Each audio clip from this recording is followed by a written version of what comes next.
I'm really fascinated about that. I am not enough, or the thing you said before. I'm not good enough. You know that one? Yeah, I'm interested. It's a powerful one. I think a lot of people know that one. Yeah. In our culture, Yeah. a lot is predicated on us not being enough. So then we need the thing. Then we need the product. Then we need the course, or whatever it might be. Exactly. So there's all these signals from a very early age that we are not good enough, or we're not enough. So we have to have something to make us enough. But of course, it doesn't work like that. So how do you think? Could you dive into that a bit, and maybe from a woman's perspective, what that journey's been like, and where do you think the root of that really was for you? It's such a big question, because this is years, right? This is a belief that maybe it sounded like overnight, it disappeared. I think the intensity of that belief reduced over many years. And I can remember so clearly growing up because of maybe a series of factors from young childhood, but teenagehood, specifically high school, just feeling the weight of that on so many levels, like not good enough, not beautiful enough, not smart enough, not...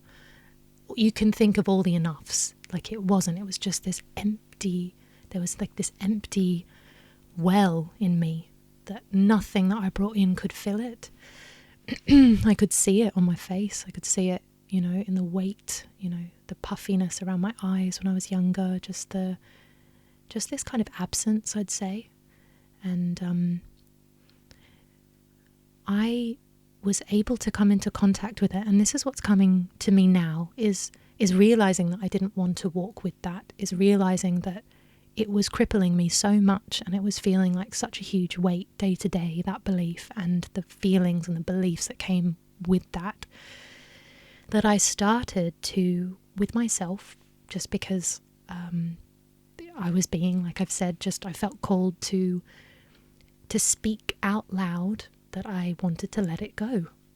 And it was really that, like going back maybe 10 years ago, having very conscious moments with life where maybe it would start by me just standing next to a tree or standing next to the ocean and setting these intentions and saying, I release this belief of not being good enough, and then using the ocean, using the water. I grew up in Australia, so it was easy. I was in and out of the ocean almost every day.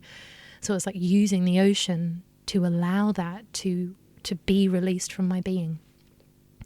And I would have loved it to be like an overnight thing, but the more that I intentionally, willfully let it go and actually looked at it and said, I'm ready, like I don't want to carry this anymore, this isn't who I am, the less grip it had on me. So I would say that's where a lot of the letting go ceremonies that I started to engage in, and the new moon ceremonies, like way back, like 10 years ago, this is kind of how I found myself onto maybe my own spiritual journey, was by noticing that if I sat with certain times of the month, whether it was the dark moon or the new moon, and just sat there with myself and a candle and spoke out loud to life and said, I'm ready to let this go, that I felt there was greater power. The part in me that wasn't that could see it. I could watch it. I could observe it. I could become more aware. And there was a moment I remember when I looked at myself in the mirror, and I realised that I had been looking around my eyes for years, and I hadn't actually looked at myself in the mirror and seen me. And I think it was a process of doing so much of this, intentionally saying, I give this up, like I give this to you. I don't, cutting the cords with this energy. And there was a moment where I looked at myself in the mirror and I saw me, and I saw my eyes. And I just welled up. It was so beautiful, because I was like, there you are. Like I haven't seen you for so long, and there you are. And just that moment, that was such a huge moment for me. I've still got such a strong visual of me in the bathroom, and just seeing me and going, oh gosh, like, how could that have ever been true? How could that have ever been true? And I feel like we heal, from my experience, in spirals. So I can come back round to that belief, like maybe even before the podcast. Am I good enough to be on the podcast? And having that moment of like, here it is. And maybe it's not completely gone away. Maybe it's just changed. Maybe it's just much less than it used to be. And through saying yes to the things that allow me to grow, that prove to myself that I am enough, I'm constantly strengthening or feeding that wolf. You've heard of that Native American story, which wolf are you going to feed? And so it's like I'm going to feed the wolf with the actions that I am choosing, that constantly are reaffirming to myself that I am enough.